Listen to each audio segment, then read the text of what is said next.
Хей, қалайсың? Сенімен бірге Франеки. Бүгін мен саған стрим жасауға не кедергі болған және бұл мәселені қалай шешкенімді айтатын боламын.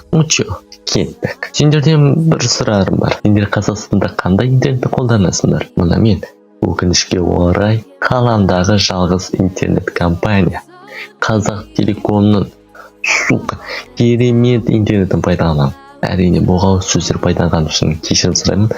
Бірақ тым жақсы жұмыс жасаса базар жоқ. Қайта скорость жоғалып, плюс сөніп адамның нерв, яғни жүйке жүйесіне қатты әсер етеді. Мен бұл скорость өзімнен ба әлде басқадан ба деп әркімнен сұрап істеуге болады деп жүргенімде бір мезетте Ресей мемлекетінде сөйлесіп тұратын таныстарым басқа тарифке ауыстырса деді.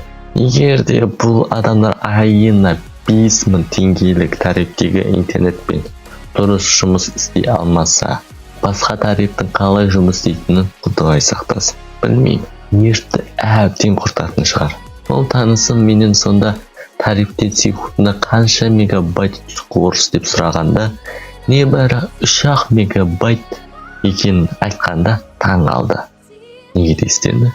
Себебі ол секундына 100 мегабайт жылдамдыққа 300 рубль, яғни теңге бойынша 1500 теңге төлейтінін айтты. 1500 теңге. Карл, 1500 теңге.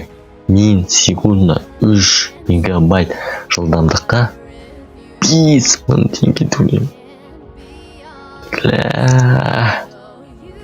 Осыдан кейін ішім ашиды.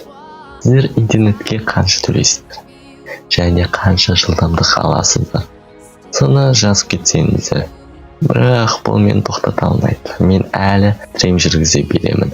Және сіздерден қолдау күтемін. Менің стримдерім екінші арнамда болады. Сілтемесі видео астында. Сені өз стримімді күтемін. Айтарым осы жерге дейін көрсең, комментарийге говно телеком деп жазып кет. Сол арқылы мен сенің соңына дейін көргенімді және топовый немесе топовый екенімді біле аламын. Егер де бұл видео ұнаса, лайк бас. Арнама тіркелмеген болса, подписаться кнопкасын басып, қоңыраушаны басып кет. Сенімен бірге болған сені сүйіктім Франеки. Келесі кездескенше сау.